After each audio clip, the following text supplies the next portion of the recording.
Il existe des couples qui parlent très peu, et pourtant, tout va mieux chez eux que chez les autres. Pas de messages constants, pas de discussions pour rien, pas de besoin d'être toujours impliqué. De l'extérieur, cela peut sembler étrange, même incorrect, comme s'il y avait quelque chose qui n'allait pas entre eux. Parce que nous sommes habitués à penser que s'il y a du silence dans une relation, c'est qu'il y a du vide. Mais voilà le paradoxe. Parfois, c'est précisément dans ce silence que se trouve le lien le plus solide. Et honnêtement, beaucoup de personnes, en observant ce type de relation, se surprennent à penser pourquoi eux sont calmes et pas moi. Et c'est ici qu'il est important de comprendre que ce n'est pas une absence de lien, c'est une autre forme de lien. Voyons maintenant comment cela fonctionne au niveau psychique. Premier point, la disparition du besoin de confirmer le lien. Au début d'une relation, le cerveau fonctionne en mode vérification. Est-ce que ça va entre nous? Est-ce que je suis accepté? Est-ce que je suis intéressant? Et c'est pour cela qu'apparaît le besoin de parler sans cesse, de partager, d'impliquer l'autre. Ce n'est pas de l'amour, c'est de l'adaptation.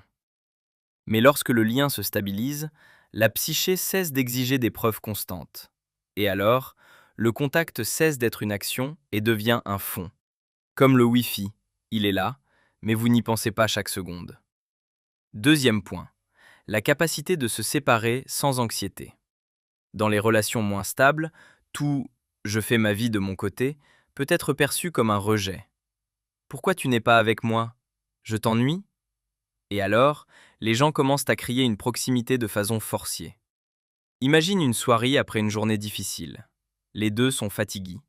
Mais au lieu de simplement faire chacun ses activités, une pensée apparaît. Il faut qu'on soit ensemble. Et là commence cette interaction artificielle. L'un propose on regarde un film? L'autre accepte. Moi aussi n'en a pas envie.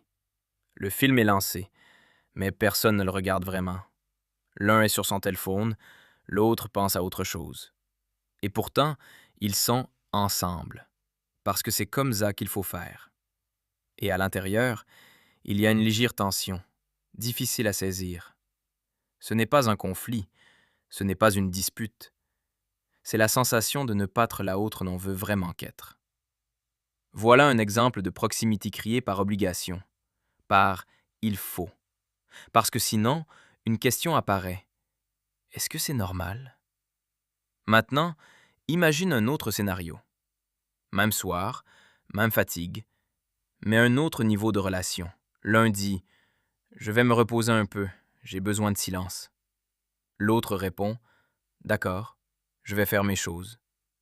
Et c'est tout. Personne ne se vexe, personne ne tire de conclusion. Personne ne pense il ne s'intéresse pas à moi. Chacun va dans son espace, physiquement ou intérieurement. Une heure passe. Quelqu'un revient, se fait un y change quelques mots.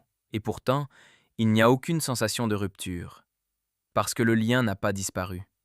Il n'avait simplement pas besoin d'être constamment confirmé. Et c'est là le point clé.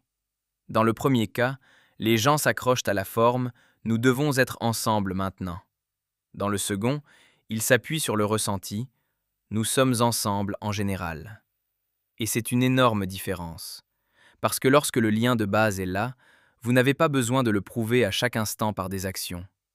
Vous pouvez vous éloigner, tout en restant en lien. Et c'est à ce moment-là que disparaît la tension « il faut faire quelque chose ensemble » et qu'apparaît un état beaucoup plus calme. Nous sommes proches, même quand chacun est dans son monde. Troisième point. L'économie du ressourça cognitif. Imagine une conversation normale, même simple. Tu écoutes, c'est déjà un travail. Tu choisis quoi répondre. Encore un travail. Tu observes la réaction de l'autre. Une couche de plus. Tu ajustes ton ton, tes expressions, même tes pauses. Et tout cela, le cerveau le fait en même temps. Nous ne le remarquons pas parce que nous y sommes habitués. Mais si le contact dure longtemps, sans pause, une fatigue très subtile commence à s'accumuler. Et là, un moment reconnaissable apparaît.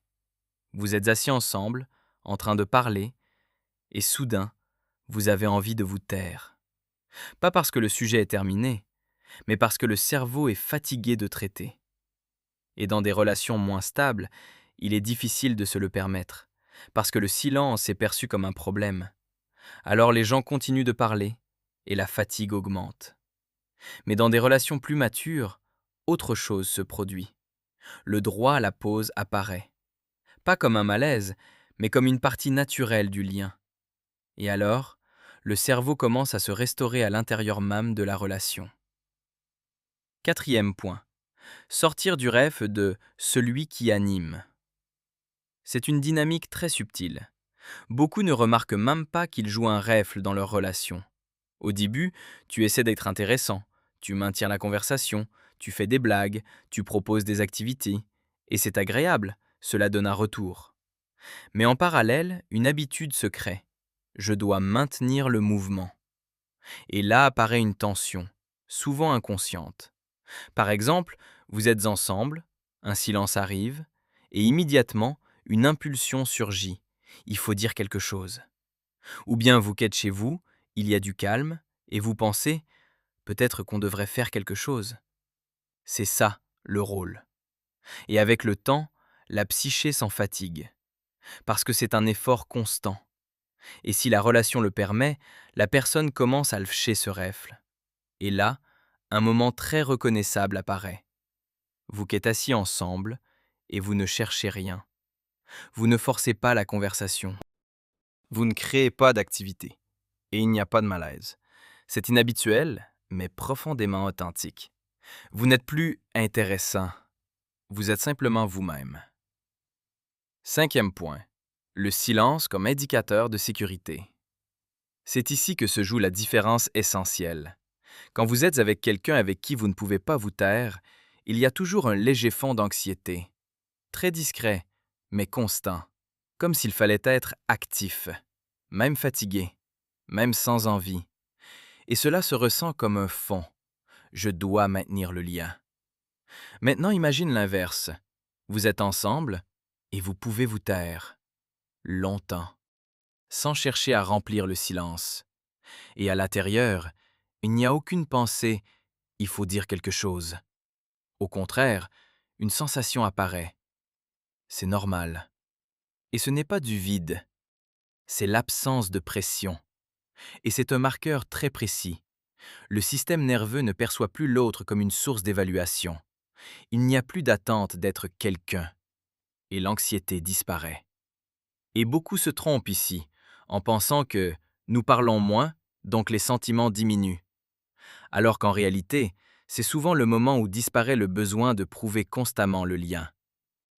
Et si l'on rassemble tout cela, une image très simple mais inhabituelle apparaît. Le silence n'est pas l'absence de lien, c'est l'absence de tension inutile dans le lien. Et maintenant, honnêtement, quand vous imaginez une relation dans laquelle vous vous sentez vraiment bien, faut-il être constamment impliqué? Ou y a-t-il de la place pour simplement être, sans dépenser d'énergie?